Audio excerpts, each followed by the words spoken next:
আজকে আমি টক শাক রান্না করব। এই যে আমি বাড়ির গাছের টক শাক তুলে নিয়ে এসেছি। কড়াই গরম হয়ে গেছে, তেল দিয়ে দেব।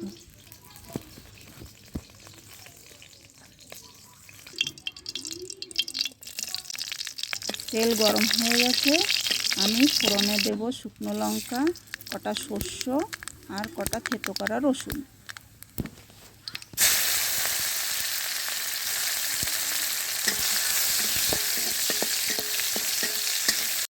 রসুনটা লাল লাল হয়ে এসছে, ধুয়ে রাখা টক শাকটা দিয়ে দেব।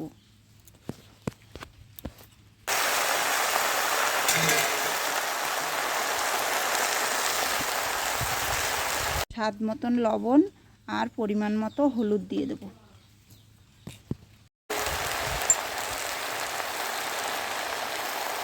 এখানে আমি 1 চামচ লঙ্কা গুঁড়োও দিয়ে দেব।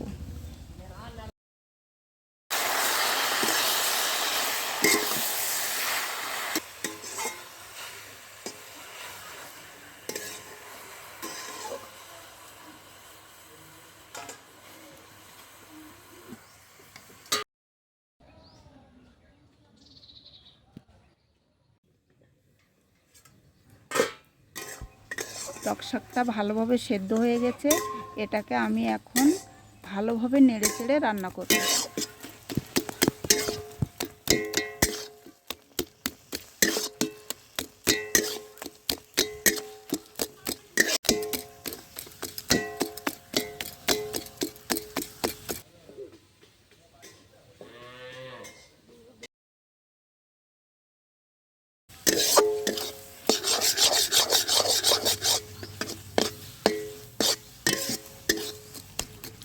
টক শাকের জলটা আমি ভালোভাবে শুকিয়ে নেব, তাহলে 7 দিন রেখে খেতে পারবো, কোনো নষ্ট হবে না।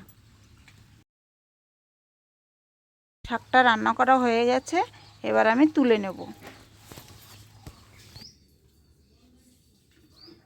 এরকমভাবে কাঁচা লঙ্কা ছাড়া গুঁড়ো লঙ্কা দিয়ে টক শাক রান্না করে খেয়ে দেখবেন, দারুণ স্বাদের হবে। আরও 7 দিন ধরে খেতে পারবেন, কোনো নষ্ট হবে না।